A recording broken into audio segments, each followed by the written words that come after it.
నమస్తే welcome to 929 TV నేను ప్రియాంక కడప జిల్లాలో 46 ఏళ్ల వ్యక్తి కోవిడ్-19 కారణంగా మరణించడం మరోసారి ప్రజల్లో ఆందోళనను కలిగించింది. కొంతకాలంగా కరోనా ప్రభావం తగ్గిపోయిందని భావిస్తున్న సమయంలో చోటు చేసుకునే ఈ ఘటన వైరస్ పూర్తిగా అంతరించిపోలేదని ఇంకా అప్రమత్తంగా ఉండాల్సిన అవసరం ఉందని వైద్య నిపుణులు చెబుతున్నారు. ముఖ్యంగా శ్వాసకోశ సంబంధిత సమస్యలు, ఊపిరితిత్తుల వ్యాధులు, మధుమేహం, గుండె జబ్బులు, అధిక రక్తపోటు, మద్యం వంటి అలవాట్లు ఉన్నవారు మరింత జాగ్రత్తగా ఉండాలని హెచ్చరిస్తున్నారు. కడపలో జరిగిన ఈ ఘటన కేవలం ఒక వ్యక్తి మరణానికి మాత్రమే పరిమితం కాదు, ప్రజా ఆరోగ్య వ్యవస్థకు కూడా ఒక హెచ్చరికగా మారింది. వైద్యులు తెలిపిన వివరాల ప్రకారం మృతుడు గత కొంతకాలంగా మద్యానికి బానిసగా ఉన్నాడు. అతడికి తీవ్రంగా ఊపిరి ఆడకపోవడం, నిరంతర దగ్గు వంటి లక్షణాలు కనిపించడంతో కుటుంబ సభ్యులు వెంటనే స్థానిక ఆసుపత్రికి తరలించారు. ప్రారంభంలో వైద్యులు సాధారణ న్యూమోనియా లేదా బ్యాక్టీరియా ఇన్ఫెక్షన్ గా భావించి అధిక మోతాదులో యాంటీబయాటిక్స్ మందులతో చికిత్స ప్రారంభించారు. అయితే 4 రోజుల పాటు చికిత్స అందించినప్పటికీ ఆరోగ్య పరిస్థితిలో ఎలాంటి మెరుగుదల కనిపించలేదు. దీంతో వైద్యులకు కరోనా వైరస్ సోకి ఉండవచ్చన్న అనుమానం కలిగింది. వెంటనే సిటీ స్కాన్ తో పాటు అవసరమైన పరీక్షలు నిర్వహించగా అతని 2 ఊపిరితిత్తులు తీవ్రంగా దెబ్బతిన్నాయని, కరోనా ఇన్ఫెక్షన్ కారణంగా తీవ్రమైన న్యూమోనియా ఏర్పడిందని నిర్ధారణ అయింది. అప్పటికే వైరస్ ప్రభావం ఊపిరితిత్తులను పూర్తిగా దెబ్బతీయడంతో చికిత్స ఫలించక అతడు మృతి చెందాడు. ఈ ఘటనలో అత్యంత ఆందోళన కలిగించే అంశం ఏమిటంటే, మొదట్లో కరోనా లక్షణాలు స్పష్టంగా గుర్తించలేకపోవటం. కోవిడ్ ప్రారంభ లక్షణాలు సాధారణ జలుబు, దగ్గు, జ్వరం లేదా వైరల్ ఇన్ఫెక్షన్ల మాదిరిగానే ఉండటంతో చాలా మంది వాటిని నిర్లక్ష్యం చేస్తున్నారు. కానీ కొంతమందిలో వైరస్ నేరుగా ఊపిరితిత్తులపై దాడి చేసి తీవ్ర న్యూమోనియాకు దారితీస్తుంది. ముఖ్యంగా రోగ నిరోధక శక్తి తక్కువగా ఉన్న వారిలో పరిస్థితి మరింత ప్రమాదకరంగా మారుతోంది. వైద్యుల అభిప్రాయం ప్రకారం ఈ కేసులో కూడా అదే జరిగింది. ప్రారంభ దశలో సాధారణ శ్వాసకోశ ఇన్ఫెక్షన్ భావించిన తర్వాత కరోనా వైరస్ కారణంగా ఊపిరితిత్తులు పూర్తిగా దెబ్బతిన్నట్లు తేలింది. అందుకే శ్వాస తీసుకోవడంలో ఇబ్బంది, ఎక్కువ రోజులు తగ్గని దగ్గు, ఛాతీలో నొప్పి, ఆక్సిజన్ స్థాయిలు తగ్గడం వంటి లక్షణాలు కనిపిస్తే వెంటనే కోవిడ్ పరీక్షలు చేయించుకోవడం చాలా అవసరం.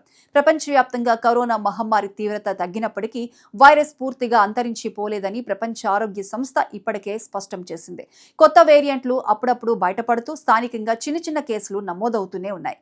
చాలా సందర్భాల్లో ఈ కొత్త వేరియంట్లు ప్రాణాంతకంగా కాకపోయినా వృద్ధులు, దీర్ఘకాలిక వ్యాధులతో బాధపెడుతున్న వారు, రోగ నిరోధక శక్తి తక్కువగా ఉన్న వారికి మాత్రం ప్రమాదాన్ని పెంచే అవకాశం ఉంది. అందుకే ఆరోగ్య శాఖలు నిరంతరం పర్యవేక్షణ కొనసాగిస్తున్నాయి. కడపలో ఈ మరణం నమోదైన వెంటనే జిల్లా వైద్య ఆరోగ్య శాఖ అధికారులు అప్రమత్తమయ్యారు. మృతుడి నివాస ప్రాంతంలో శానిటైజేషన్ చేపట్టడంతో పాటు అతనితో సన్నిహితంగా ఉన్న కుటుంబ సభ్యులు, బంధువులు, పరిచయస్తులను గుర్తించి వారి ఆరోగ్య పరిస్థితిని పరిశీలించడం ప్రారంభించారు. అవసరమైన వారికి పరీక్షలు నిర్వహిస్తూ వైరస్ మరింత వ్యాప్తి చెందకుండా చర్యలు చేపట్టారు. కరోనా వైరస్ ప్రధానంగా శ్వాస ద్వారా వ్యాపించే అంటువ్యాధి.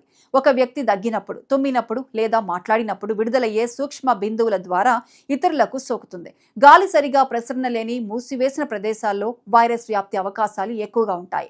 అందుకే ఇప్పటికీ ఆసుపత్రులు, రద్దీ ప్రాంతాలు, వృద్ధాశ్రమాలు వంటి ప్రదేశాల్లో మాస్క్ వినియోగం, చేతుల పరిశుభ్రత, వ్యక్తిగత జాగ్రత్తలు పాటించాలని నిపుణులు సూచిస్తున్నారు. కరోనా సమయంలో ప్రపంచం మొత్తం నేర్చుకున్న పరిశుభ్రత అలవాట్లు ఇప్పటికీ కొనసాగించడం ఎంతో అవసరమని వైద్యులు చెబుతున్నారు. ఈ ఘటన మరో ముఖ్యమైన విషయాన్ని కూడా గుర్తు చేస్తోంది. ఆరోగ్య సమస్యలు వచ్చినప్పుడు స్వయంగా మందులు వాడటం లేదా ఆలస్యం చేయటం ప్రాణాలకు ప్రమాదంగా మారచ్చు. ముఖ్యంగా ఊపిరి ఆడకపోవటం, అధిక జ్వరం, నిరంతర దగ్గు, ఛాతీ బిగుసుకుపోవటం వంటి లక్షణాలను చిన్న చూపు చూడకూడదు. ప్రారంభ దశలో సరైన వైద్య పరీక్షలు, అవసరమైన స్కాన్లు, ల్యాబ్ పరీక్షలు చేయించుకుంటే అనేక సందర్భాల్లో ప్రాణాలను కాపాడే అవకాశం ఉంటుంది. కరోనా మాత్రమే కాకుండా ఇతర వైరస్ లేదా బ్యాక్టీరియా, న్యూమోనియాలను కూడా సమయానికి గుర్తించడం చాలా ముఖ్యం. మద్యం వంటి అలవాట్లు కూడా శరీర రోగ నిరోధక శక్తిని బలహీనపరుస్తాయని వైద్య పరిశోధనలు చెబుతున్నాయి. దీర్ఘకాలంగా అధికంగా మద్యం సేవించే వ్యక్తుల్లో ఊపిరితిత్తుల పనితీరు తగ్గడంతో పాటు ఇన్ఫెక్షన్లను ఎదుర్కొనే శక్తి కూడా తగ్గిపోతుంది. ఈ కారణంగా కరోనా వంటి వైరల్ ఇన్ఫెక్షన్లను మరింత తీవ్రమయ్యే అవకాశం ఉంటుంది. అందువల్ల ఆరోగ్యకరమైన జీవన శైలి, సమతుల్య ఆహారం, వ్యాయామం, తగిన నిద్ర, మద్యపానం, ధూమపానం వంటి అలవాట్లకు దూరంగా ఉండటం ఆరోగ్యాన్ని కాపాడుకోవడంలో కీలక పాత్ర పోషిస్తాయి. ప్రస్తుతం దేశంలో కరోనా పరిస్థితి అదుపులోనే ఉన్నప్పటికీ రాష్ట్ర ప్రభుత్వాలు, కేంద్ర ఆరోగ్య శాఖ ఎప్పటికప్పుడు పరిస్థితిని సమీక్షిస్తున్నాయి. ఆసుపత్రుల్లో అవసరమైన మందులు, ఆక్సిజన్, పరీక్షా సదుపాయాలు సిద్ధంగా ఉంచాలని ఇప్పటికే సూచనలు జారీ చేశాయి. అనుమానాస్పద లక్షణాలు ఉన్నవారు పరీక్షలు చేయించుకోవటం, వైద్యుల సూచనలు పాటించడం, అవసరమైతే ఐసోలేషన్లో ఉండటం ద్వారా వైరస్ వ్యాప్తిని అరికట్టవచ్చు. ప్రజలు కూడా సోషల్ మీడియాలో వచ్చే తప్పుడు ప్రచారాలను నమ్మకుండా అధికారిక సమాచారం మాత్రమే విశ్వసించాలని నిపుణులు సూచిస్తున్నారు.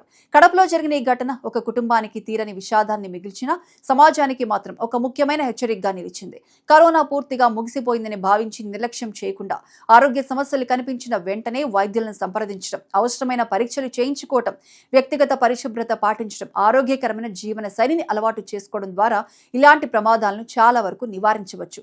ప్రాణాల కంటే విలువైనది మరొకటి లేదు. అప్రమత్తత, ముందస్తు జాగ్రత్తలు, సరైన వైద్య సేవలే ఇలాంటి ప్రాణాంతక పరిస్థితులను ఎదుర్కొనే అత్యుత్తమ ఆయుధాలు.